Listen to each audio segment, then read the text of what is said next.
what made it memorable, there's something so cozy about that film. It's a cozy film, and James Stewart's apartment and Grace and Thelma Ritter, you know, they're kind of great people coming in and out of this, you know, place. And then the characters around apartment buildings, and a mystery starts. It's, you know, really a beautiful idea. It's just beautiful. And I always loved James Stewart and Princess Grace, a great combo. Sure, but I don't know what it is exactly either. It's the magic of cinema, and the way, you know, it was put together there. And that's a little bitty world that's been created. I don't, and no, we don't like it when it goes out, when even the people crossing the street over to the bar that you don't see is too much outside our world. Mm-hmm. It's so cozy in that area right there. That's enough. And yet there's a very bad man, you know, in that world. Mm-hmm. And they're finding out about him. It's just, I don't like the ending of Rear Window at all, but it seems very hokey. But everything else about that, I really like, except one other thing I don't like is the way Hitchcock must have told them, keep those tumblers going. I could see them thinking, I got to keep this glass moving. Oh. And it just drive me sort of crazy. It seemed artificial. Lolita by Stanley Kubrick. No, I watched it with 3 other people. And Lolita is one of my favorite films. And so decided to watch it just the other night. Great music. The theme is a kind of a piano thing. So beautiful. It fits it so perfectly. I don't know who wrote that, but then there's Lolita's theme as well, which is a kind of a strange rock and roll, but it also works so perfect. Oh, it's filled with all kinds of things. I don't know what word I would use, but it's a story about, I guess, a time in America, and I'm sure it's got cynicism swimming in there for sure. It's very funny, but it catches something under there somewhere that is kind of it catches hidden things, and it's an absurd sort of story, but incredible performances, and it touches on so many truthful things.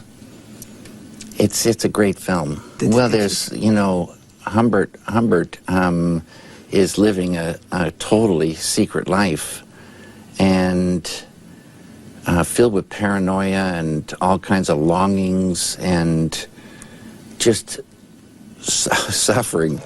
Just one of the greatest, you know, moments. James Mason was so incredible.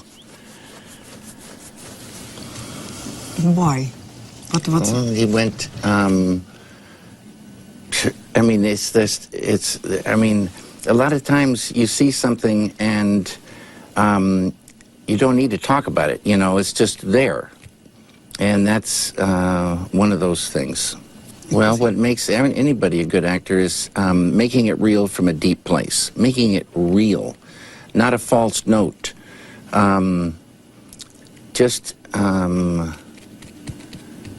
making it real from a deep place. Well, there's depths. There's depths. There's the surface, and then below the surface, there's depths and depths and depths and depths. And the great ones can catch the depth of a character.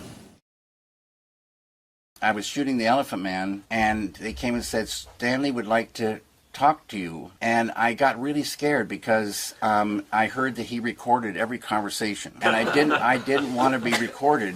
And I said, no, I don't want to do it. That's another story. It's a real great story. I love this story for myself. But Jonathan Sanger brought two guys up to say hello to me, and they were from working with George Lucas. And they said, David, yesterday we went to Elstree Studio and we got to meet Kubrick. And then we were talking to Kubrick, and Kubrick said, how would you fellas like to come up to my house and see my favorite film? And they said, great. And they went up, and Kubrick showed them Eraserhead. And he showed them Eraserhead. And Stanley Kubrick showed them Eraserhead. So right then, I could have passed away peaceful and happy. That was a great moment for sure. It wasn't one of his favorites, it was his favorite.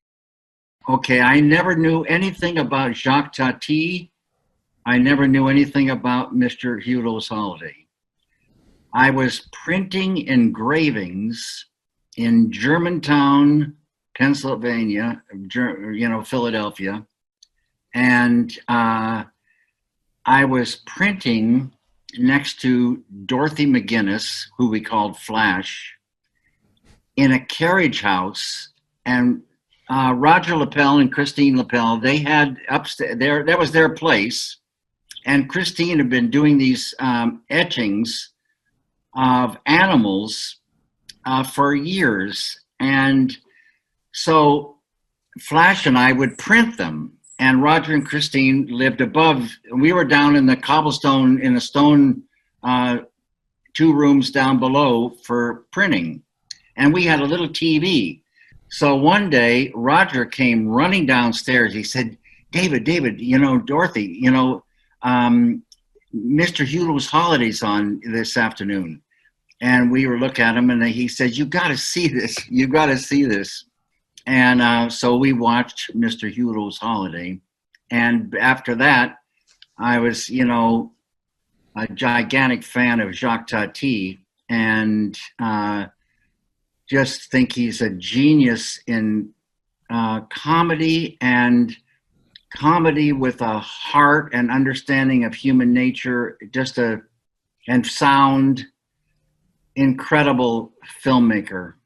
Yeah, he's got a great touch, for sure. All the different characters, and like I said, the way it's put together, the timing, the sounds, beautiful work. I love Fellini. Watch them over and over. One of the greatest masters of cinema of all time. It inspired me for sure. I love Fellini's films, and they're just works of art. Many people love Fellini.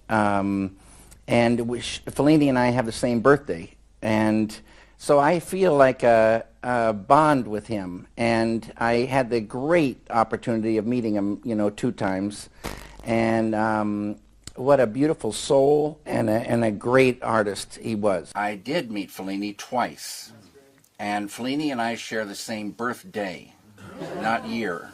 And I love Fellini. I was telling Marcello how much I love Fellini. Next morning, Marcello's car, a big Mercedes, and driver are meeting me in front of my hotel. They drive me into Cinecittà, and I get to spend the whole day with Fellini. It was fantastic. And he was shooting Intervista with Tonino Delacoli as his DP. And later, Fellini was sick.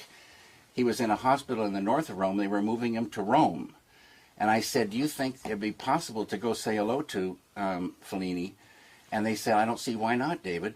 So it was set. They checked it out, and I went and sat. Fellini held my hand, and we talked for about a half an hour.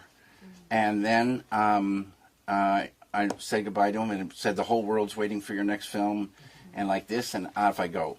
That was a Friday night. So Sunday, here on the TV, Fellini's gone into a coma, and he never came out. So I was one of the last people to see Federico Fellini.